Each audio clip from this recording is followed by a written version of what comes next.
الشيطان الرجيم بسم الله الرحمن الرحيم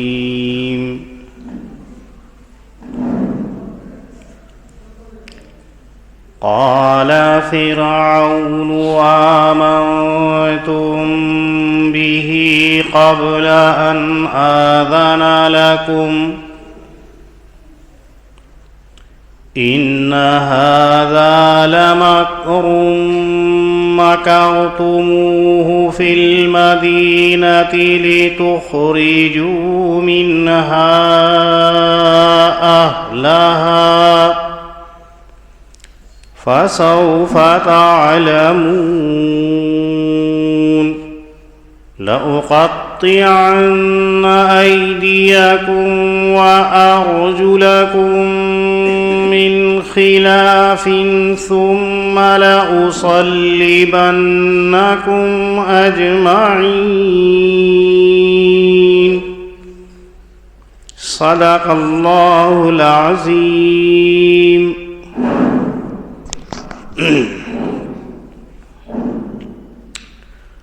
حضرت موسیٰ علیہ السلام کا واقعہ ذکر کیا جا رہا ہے. اب سے پہلے یہ ذکر کیا کہ موسیٰ علیہ السلام اللہ کے حکم سے جب فرعون کے پاس گئے اور یہ کہا کہ بنی اسرائیل کو میرے ساتھ بھیج دو، مجھے اللہ نے نبی بنا کر کے بھیجا ہے اور نشانیاں دے کر کے بھیجا، تو فرعون نے نشانیوں کا مطالبہ کیا. حضرت موسیٰ علیہ السلام نے 2 نشانیاں دکھلائیں. عصا کو زمین پر ڈالا، اژدہا بن گیا. ہاتھ کو گریباں کے اندر ڈالا تو وہ روشن چمکتا ہوا نظر آیا. تو بجائے ایمان لانے کے فرعون نے کہا جادو ہے، اور پھر جادوگروں سے مقابلے کے لیے جادوگروں کو اکٹھا کیا. تمام جادوگر سامنے آ گئے، انہوں نے اپنی جادو کی چیزوں کو ڈالا. ادھر حضرت موسیٰ علیہ السلام نے اپنے عصا کو ڈالا زمین پر. اس نے لمحوں کے اندر ساری چیزوں کو نگل لیا اور ختم کر دیا. یہ حالت دیکھ کر تمام کے تمام جادوگر سجدے میں گر گئے اور یوں کہا آمنا برب العالمین رب موسیٰ و ہارون. ہم اللہ رب العالمین کے اوپر ایمان لے آئے جو موسیٰ اور ہارون کا رب ہے. یہاں تک ماقبل کے اندر واقعے کو ذکر کیا تھا. اب آگے اور اس کا باقی حصہ ذکر کرتے ہیں کہ جب فرعون نے یہ دیکھا کہ جو جادوگر بڑے بڑے جادوگر جنہوں نے اپنی جادوگری سے لوگوں کو مرعوب کر رکھا تھا، جنہوں نے اپنی جادو کے نشے کے اندر اقتدار پر قبضہ کر رکھا تھا، جب وہ موسیٰ کے سامنے شکست کھا گئے، ہار گئے اور سجدے میں گر گئے، تو فرعون بوکھلا گیا، سراسیمہ ہو گیا، پریشان ہو گیا کہ یہ کیا ہو گیا ہے. یہ جادوگر تو بجائے جیتنے کے ہارے، اور ہارے بھی اس طرح کے کہ اپنے ایمان سے پھر کر موسیٰ کے ایمان کے اندر داخل ہو گئے. ایسا کیسے ہو گیا؟ فرعون کے پاس کوئی جواب نہیں تھا، فرعون کے پاس کوئی اس کا حل نہیں تھا، لیکن چونکہ وہ ایک چالاک اور ہوشیار سیاستداں تھا، اور چالاک آدمی ہر ایک چیز کے اندر اپنے مطلب کی چیزوں کو ضرور اچکتا ہے، اپنے مزاج کے مطابق اس کے اندر کچھ نہ کچھ حالات کو نکالتا ہے. یہی حال کیا فرعون نے بھی کہ جب یہ دیکھا کہ جادوگر سجدے میں گر گئے ایمان لے آئے. کتنے جادوگر تھے وہ پیچھے آ چکا ہے، اور ان جادوگروں کے ایمان لانے کے بعد میں مورخین لکھتے ہیں کہ 6 لاکھ کے مجمع نے بھی ایمان قبول کر لیا.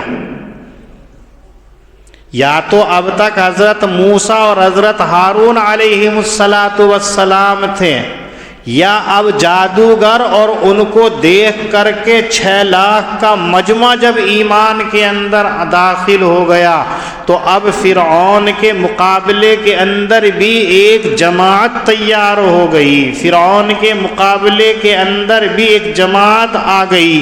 تو اب یہ پریشان ہے، تو اس نے فوری طور پر پینترا بدلتے ہوئے یوں کہا آمنتم بھی قبل ان آذن لکم. بھائی ہم یہی تو دیکھنا چاہ رہے تھے کہ موسیٰ جیتتا ہے یا تم جیتتے ہو. اگر موسیٰ جیت جاتے ہیں تو ہم موسیٰ کی بات مان لیں گے، اور اگر تم جیت جاتے ہو تو ہم تمہیں اپنا مقرب بنا لیں گے. لیکن موسیٰ جیت گئے، ابھی ہم نے تمہیں اجازت نہیں دی، اس سے پہلے ہی تم نے ایمان قبول کر لیا. کم سے کم ہمارے انتظار کرنا چاہیے تھا کہ بادشاہ وقت موجود ہے، سلطان وقت موجود ہے، اس کا اس کے بارے میں کیا رد عمل ہوتا ہے، کیا نظریہ ہے کہ وہ ایمان لائیں گے یا نہیں لائیں گے. پہلے میرا انتظار کرنا تھا، پھر تمہیں ایمان کے اندر داخل ہونا تھا. لیکن تم نے بہت چالاکی کی، تم نے پہلے ہی مسکوٹ کر لی تھی.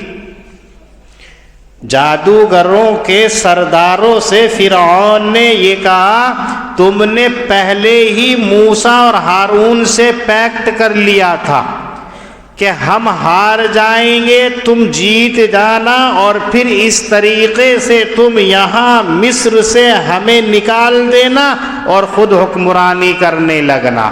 بہت اچھی تم نے سازش رچی. ہم تو یہ سمجھتے رہے کہ تم جادوگر ہمارے اپنے ہو، لیکن موسیٰ تو تمہارا سب سے بڑا سردار نکلا، اس کی بات تم نے مان لی اور اس کے آگے تم ہار گئے.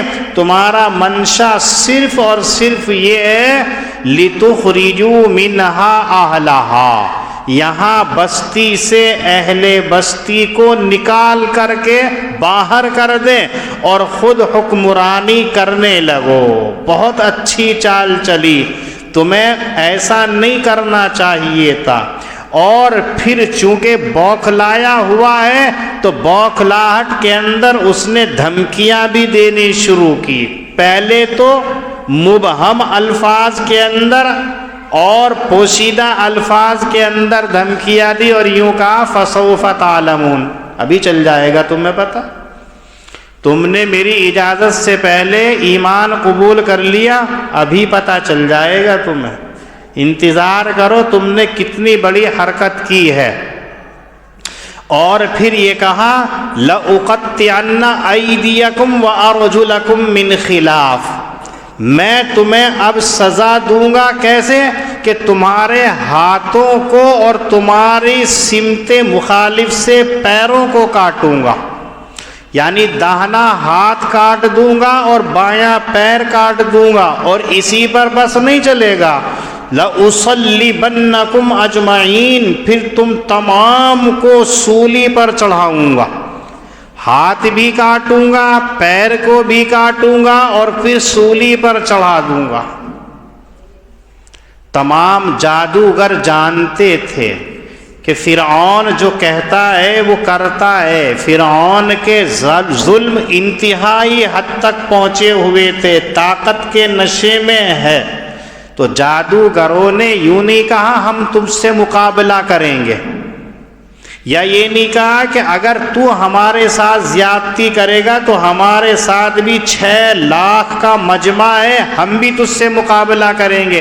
ایسا نہیں، کیونکہ معلوم تھا کہ فرعون سے ہم مقابلہ کر ہی نہیں سکتے ہیں، تو یوں کہا انا الی ربنا منقلبون، کر لے، ہمیں تو اپنے رب کے پاس لوٹ کر کے جانا ہی ہے۔ ایک دوسری جگہ یوں کہا فقضی ما انت قاض فانما تقضی هذه الحیات الدنیا، تجھے جو کرنا ہے کر لے، اور تیرا بس صرف اس دنیاوی زندگی کے اوپر چل سکتا ہے، اس کے علاوہ تیرا زور ہمارے اوپر نہیں چلنے کا ہے۔ وما تنقم منا الا ان آمنا، اور وہ جادوگر یہ کہنے لگے تیری دشمنی ہم سے صرف اتنی ہے کہ ہم نے اپنے رب کی نشانیوں کو مان لیا۔ جب وہ نشانیاں ہمارے سامنے آ گئیں اس لیے کہ جادوگروں کی چیزیں جتنی ہوتی ہیں ان سے ہم واقف ہیں، ہم جانتے ہیں کہ جادو کیا ہے، لیکن یقینی طور پر موسیٰ اور ہارون کے پاس میں جادو نہیں ہے، وہ تو اللہ کا طرف سے دیا ہوا علم ہے اور معجزہ ہے۔ ہم پہچانتے ہیں کون سی چیز جادو ہے اور کون سی چیز جادو نہیں ہے، تو ہی تو سمجھ رہا ہے کہ یہ جادو ہے، ہم سے ڈرنے والے نہیں ہیں، تجھے جو چاہے کرنا وہ کر لیجئے۔ اور یہ کہہ کر کہ اللہ سے یوں کہا ربنا افرغ علینا صبرا وتوفنا مسلمین، اے رب ہمیں صبر کی لازوال دولت عنایت فرما۔ اگر فرعون ہمارے ساتھ میں زیادتی کا معاملہ کر رہا ہے تو فرعون کے ظلم و زیادتی کو دیکھ کر کے ایسا نہ ہو کہ ہمارے پائے استقلال کے اندر تزلزل آ جائے، اس کے ظلم و ستم کو دیکھتے ہوئے ایسا نہ ہو کہ ہم ایمان سے کہیں پلٹ نہ جائیں، آپ ہمیں صبر کی دولت سے نواز دے، وتوفنا مسلمین، اور اگر ہمیں موت بھی دینی ہے تو اسلام کی حالت کے اندر ہمیں موت دینا۔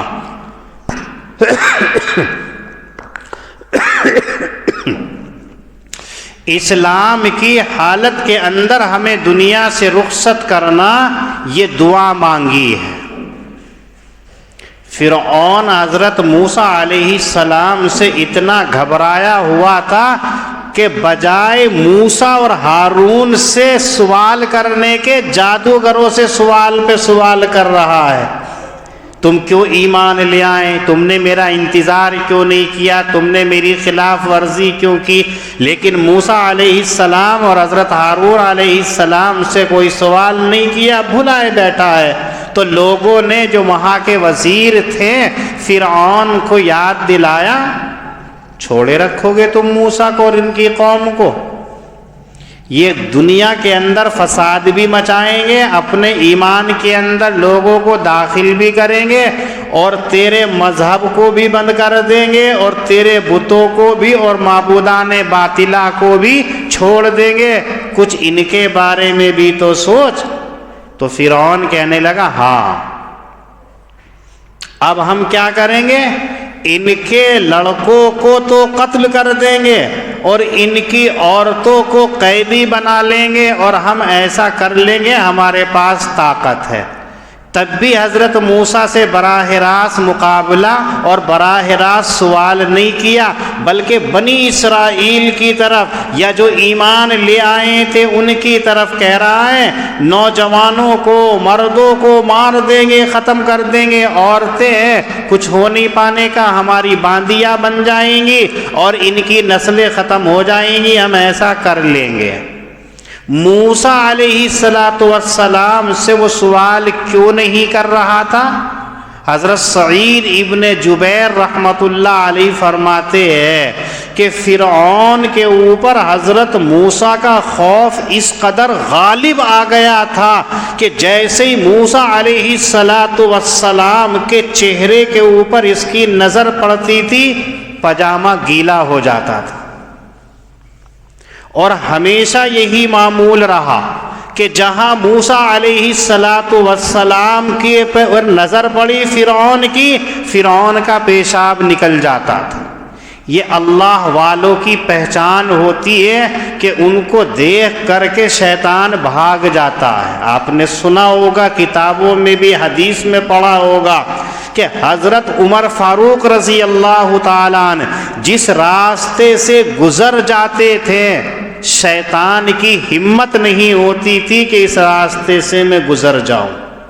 اللہ نے یہ ایمان کا خاصہ رکھا ہے کہ جس انسان کے دل کے اندر جتنا زیادہ ایمان ہوگا، جتنا زیادہ اللہ کا ڈر ہوگا، جتنی زیادہ اللہ کی خشیت ہوگی، اتنے ہی لوگ اس سے مرعوب ہوں گے۔ آپ نے دیکھا ہوگا، ہم خانقاہوں میں جاتے، بزرگوں کے سامنے دو زانو بیٹھے ہوئے ہیں، ان کے سامنے نظر بھی نہیں ملاتے، حالانکہ وہ اتنے کمزور ہیں کہ اپنا رومال بھی صحیح نہیں کر سکتے ہیں، لیکن ہم احترام میں خوف کے اندر ایسے گڑے جاتے ہیں کہ اگر ہم نے ان کی طرف کو نظر اٹھا لی تو کہیں ہم سے غلطی سرزد نہ ہو جائے۔ کیوں؟ اس لیے کہ ان کے دل کے اندر جو اللہ کا خوف ہے اس نے ہمارے دلوں کو مرعوب کر رکھا ہے۔ یہ ایمان کا خاصہ ہے کہ جب جب ایمان والے اپنے اندر ایمان میں پختگی پیدا کرتے ہیں تو سامنے والے کے اوپر ہیبت طاری ہوتی چلی جاتی ہے، سامنے والے کے دل کے اندر خوف طاری ہوتا چلا جاتا ہے، اور جب ایمان والے اپنے آپ کو ایمان سے دور کر لیتے ہیں تو پھر لوگ نہ تو ان کی عزت کرتے ہیں، نہ ان کی قدر کرتے ہیں، نہ ان سے ڈرتے ہیں، نہ ان سے احترام کا معاملہ کرتے ہیں۔ نتیجہ یہ ہوتا ہے کہ ایمان سے لوگ برگشتہ ہوتے چلے جاتے ہیں۔ ایمان کا خاصہ دیکھیے کہ وہ جادوگر کہ جنہوں نے اپنی پوری زندگی فرعون کے چمچہ گیری کے اندر گزار دی، وہ جادوگر کہ جنہوں نے اپنا پورا متاع عزیز اور متاع زندگی فرعون کے نام پہ وقف کر رکھی تھی اس کے مذہب کے اوپر، جیسے ہی ان کی نظروں کے سامنے سے یہ پردہ ہٹا اور ایمان حقیقت کے اندر سامنے آیا، حضرت موسیٰ کے معجزات کو دیکھ کر کے تو ان کے دلوں سے ڈر ختم ہو گیا۔ وہ جانتے تھے کہ فرعون ہمارے ساتھ کیا کر سکتا ہے، لیکن ذرا سے بھی ڈرے نہیں، ذرا بھی گھبرائے نہیں، ذرا سے بھی وہ ملول نہیں ہوئے، اور ایک دم ایمان لائے، اور لانے کے بعد یوں کہا انا الی ربنا منقلبون۔ کر لے، تجھے جو کچھ کرنا ہے کر لے، ہماری زندگی اب کوئی مزیدار نہیں ہے۔ جو دنیا دار ہوتے ہیں ان کو دنیا کی زندگی کے اندر لذت آتی ہے، مزہ آتا ہے، اور جن کے دلوں کے اندر رگ و ریشے کے اندر ایمان حلاوت کر جاتا ہے، ایمان ان کے اندر رچ بس جاتا ہے، تو اب ان کی زندگی نہیں ہے، بلکہ اب تو وہ تیاری میں ہے کہ کب ہمارا بلاوا آئے اور ہم کب اپنے رب کے پاس جا کر کے مل جائیں۔ آپ دنیا میں دیکھیے، اگر کوئی عشق مجازی کے اندر گرفتار ہو جائے تو کتنا بے قرار اور بے چین ہوتا ہے۔ اگر قید و بند کے اندر ڈال رکھا ہے، مارنا ہے، کاٹنا ہے، سزائیں دینا ہے، بھوکا ہے، ساری چیز، اور اس کو یہ معلوم ہے کہ پہلی تاریخ کو تجھے اپنے محبوب سے ملنا ہے، تو وہ ساری چیزیں بھول جاتا ہے، چونکہ جا کر کے اسے منزل مل جائے گی۔ یہ تو عشق مجازی ہے، اور عشق حقیقی جو رب العالمین سے ہوتا ہے، اللہ سے عشق ہوتا ہے، اس کی لذت تو وہی لوگ جانتے ہیں جو عشق خدا کے اندر سرشار رہتے ہیں۔ ان کے اندر کوئی چیز نہیں ہوتی ہے، مارنا ہے، کاٹنا ہے، کچھ بھی کر لے، میں تو اپنے رب کے پاس جانے والا ہوں۔ اور وہ چیز آتی ہے کب؟ جب ایمان قلب کے اندر آتا ہے، تقوی قلب کے اندر آتا ہے۔ خالی ظاہری چولا بدل لینے سے، خالی ظاہری لبادہ بدل لینے سے وہ حقیقت پیدا نہیں ہوتی ہے۔ حقیقت پیدا ہوتی ہے قلب کے اندر، کہ اس کے دل کے اندر اللہ کا خوف کتنا ہے، اللہ کا ڈر کتنا ہے، کہ ان کے اندر دیکھیے کہ کتنے بڑے بڑے جادوگر ہیں، جیسے اللہ کا ڈر ان کے اندر آیا، فرعون کا ڈر یکسر ختم ہو گیا، اور فرعون سے نظریں ملا کر کے کہتے ہیں فَاقْضِ مَا أَنْتَ قَاضٍ، کر لے جو کچھ کرنا ہے۔ اور دوستو ایک ہم ہیں، نبی اکرم صلی اللہ علیہ وسلم کے نام لینے والے، جس سے اللہ تعالیٰ کتنی محبت کرتا ہے سب جانتے ہیں۔ سب سے زیادہ محبت اللہ میرے محبوب صلی اللہ علیہ وسلم سے کرتے ہیں، اور آپ کے طفیل کے اندر پھر سب سے زیادہ محبت اس گنہگار امت سے کرتے ہیں۔ نبی اکرم صلی اللہ علیہ وسلم کے نام لینے والوں سے بے انتہا محبت کرتے ہیں، اور اس امت کا حال کیا ہے؟ اللہ کا نام آ جائے اپنا کام تک نہیں چھوٹتا ہے، اللہ کی طرف سے بلاوا آ جائے وقت نہیں نکلتا ہے۔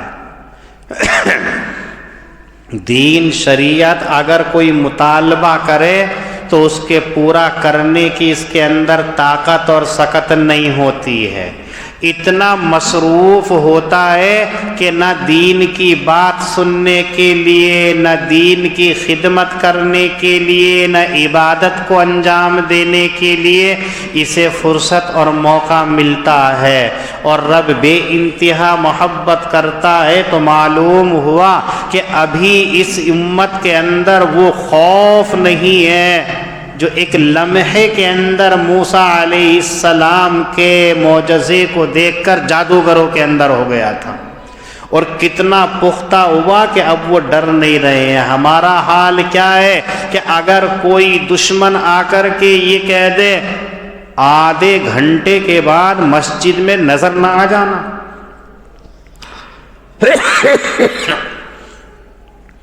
تو آدھا گھنٹہ دور کی بات ہے، 10 منٹ کے اندر ہی مسجد ایسی ہو جائے گی جیسے یہ آباد ہی نہیں تھی۔ یہ ہمارا ڈر ہے، ہمارا خوف ہے، جبکہ قرآن کریم کہتا ہے کہ ایمان والوں کا ہی رعب ہوتا ہے۔ سَنُلْقِي فِي قُلُوبِ الَّذِينَ كَفَرُوا الرُّعْبَ بِمَا أَشْرَكُوا بِاللَّهِ۔ خوف کھانا تو مومن کی شان ہی نہیں ہے، اگر خوف ہے تو اللہ کا، جہاں اللہ کا خوف ہوگا کوئی دوسرا خوف اس جگہ بنا ہی نہیں سکتا ہے، اور مومن کا قلب جو ہوتا ہے وہ اللہ کے خوف کی جگہ ہوتی ہے۔ لیکن آج کے مومن کے اندر اللہ کا ڈر کتنا ہے، ہر ایک اپنے گریباں میں جھانک کر کے دیکھ سکتا ہے کہ میرے دل کے اندر اللہ کا کتنا ڈر ہے، کتنا خوف ہے، ایمان کا کتنا درجہ میرے اندر پایا جاتا ہے، ایمان کے اوپر میرا کتنا عمل ہے، سب جانتے ہیں۔ تو ایک امت جس سے بے انتہا اللہ محبت کر رہے ہیں، اور ایک موسیٰ علیہ السلام کی قوم ہے، ان کا ڈر کتنا ہے بے انتہا، تو ہمیں افسوس ہونا چاہیے اور اپنے اوپر ندامت ہونی چاہیے کہ ہمارے اندر تو اللہ کا خوف اور اللہ کا ڈر ان سے کہیں گنا زیادہ ہونا چاہیے، کیونکہ اللہ ان سے بہت زیادہ ہم سے محبت کرتے ہیں۔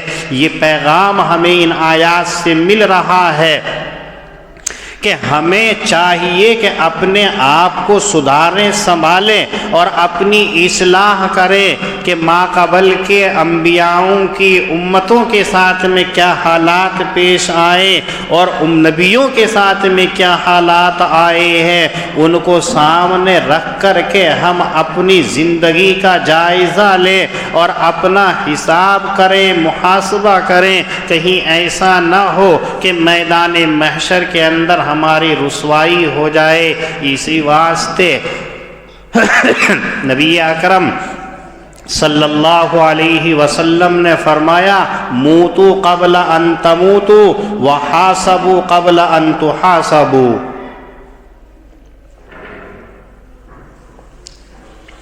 موت سے پہلے اپنے آپ کو مار لو، یعنی اپنی خواہشات نفسانی کو ختم کر لو۔ آپ کی طبیعت یہ کر رہی ہے میں سوتا رہوں، لیکن رب کا حکم آ گیا حی علی الصلاۃ، چھوڑ دو اب سارے چیزوں کو، فوراً اپنے رب کی طرف چلو۔ آپ کی طبیعت کر رہی ہے کہ میں ٹہلنے کے لیے بازار میں چلا جاؤں، لیکن عصر کے وقت کے اندر بلا دیا گیا مسجد کے اندر آ جاؤ، چھوڑ دو بازار میں جانا۔ باہر سڑک پہ بیٹھے ہوئے دوست احباب کہہ رہے ہیں گفتگو کریں گے، بات چیت کریں گے، گپ شپ کریں گے، لیکن شام کا وقت ہو گیا اور یہ کہا حی علی الصلاۃ، آ جائیے نماز کے لیے، تو چھوڑ دیجیے سب چیزوں کو۔ اگر آپ نے ذرا سی یہ محنت کر لی تو ایک دن، 2 دن، چند دن تو پریشانی، لیکن پھر اتنی لذت آئے گی کہ آپ اس کے اندر خود ہی، اسی لیے آپ نے فرمایا موتوا قبل ان تموتوا وحاسبوا قبل ان تحاسبوا، میدان محشر میں حساب و کتاب دینے سے پہلے اپنا حساب و کتاب کر لو کہ تم نے پورے دن کے اندر کتنی زندگی عبادت والی گزاری، کتنے اعمال تم نے نیک کیے اور کتنی اپنی خواہشات کے مطابق گزاری ہے، اور کتنا کام تم نے اچھا کیا اور کتنا برا کیا، کتنا اللہ کو راضی کیا، کتنا شیطان والے کام کیے، ان تمام کا جائزہ لے لو۔ جب یہ دیکھو کہ ہاں اللہ نے ہمیں زندگی دی اور اللہ کے کاموں میں ہم نے زیادہ وقت لگا لیا تو کامیاب، اور اگر نہیں ہے تو کوشش کریں اگر ہم نے ایسا کر لیا تو ہمارے دل کے اندر اللہ کا ڈر بھی پیدا ہو جائے گا، خوف بھی پیدا ہو جائے گا۔ یہ تمام چیزیں کرنے سے تبھی ہوں گی جب ہمارا ارادہ ہوگا۔ قال فرعون آمنتم به قبل ان آذن لكم، فرعون نے کہا کہ تم ایمان لے آئے اس کے اوپر قبل اس کے کہ میں تم کو اجازت دیتا۔ ان هذا لمکر مکرتموہ فی المدینۃ لتخرجوا منها اہلها، بس یہ ایک مکر ہے جو تم سب نے بنایا ہے اس شہر کے اندر تاکہ تم اس سے اس بستی کے رہنے والوں کو نکال دو۔ فسوف تعلمون، سو ابھی تمہیں معلوم ہو جائے گا۔ لأقطعن أيديكم وأرجلكم من خلاف، میں ضرور تمہارے ہاتھوں کو اور تمہارے پاؤں کو سمت مخالف سے کاٹوں گا۔ ثم لأصلبنكم أجمعين، پھر تم سب کو سولی پر چڑھاؤں گا۔ قالوا إنا إلى ربنا منقلبون، کہ جادوگر کہنے لگے ہم سب کو اپنے رب کی طرف لوٹ کر جانا ہی ہے۔ وما تنقم منا، اور تیری دشمنی ہم سے صرف یہی ہے کہ ہم ایمان لے آئے اپنے رب کی نشانیوں کے اوپر جب وہ ہم تک آ پہنچی۔ ربنا افرغ علینا صبرا، اے رب ہمارے اوپر صبر کے دہانے کھول دے۔ وتوفنا مسلمین، اور موت دے مسلمان ہونے کی حالت میں۔ وقال الملأ من قوم فرعون، اور فرعون کے قوم کے سردار کہنے لگے کیوں چھوڑے رکھے گا موسیٰ کو اور اس کی قوم کو تاکہ وہ دھوم مچاتے پھرے ملک کے اندر۔ وَيَذَرَكَ وَآلِهَتَكَ، اور تیرے دین کو موقوف کر دیں اور تیرے بتوں کو چھوڑ دیں۔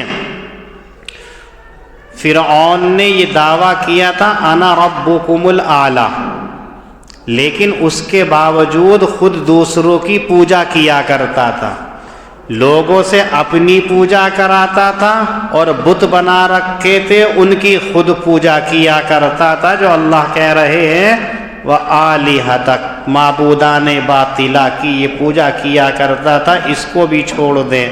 تو اس کے وزیروں نے اس کو یاد دلایا کہ موسیٰ کو بھی تو دیکھو کیا کر رہے ہیں۔ قال سنقتل ابناءهم ونستحيي نساءهم، کہنے لگا کہ ہم عنقریب ان کے لڑکوں کو قتل کر ڈالیں گے اور ان کی عورتوں کو زندہ رکھیں گے۔ وَإِنَّا فَوْقَهُمْ قَاهِرُونَ، اور ہم زور آور ہیں۔ اللہ پاک ہم سب کو دین کی صحیح سمجھ عطا فرمائے۔ وآخر دعوانا الحمدللہ رب العالمین۔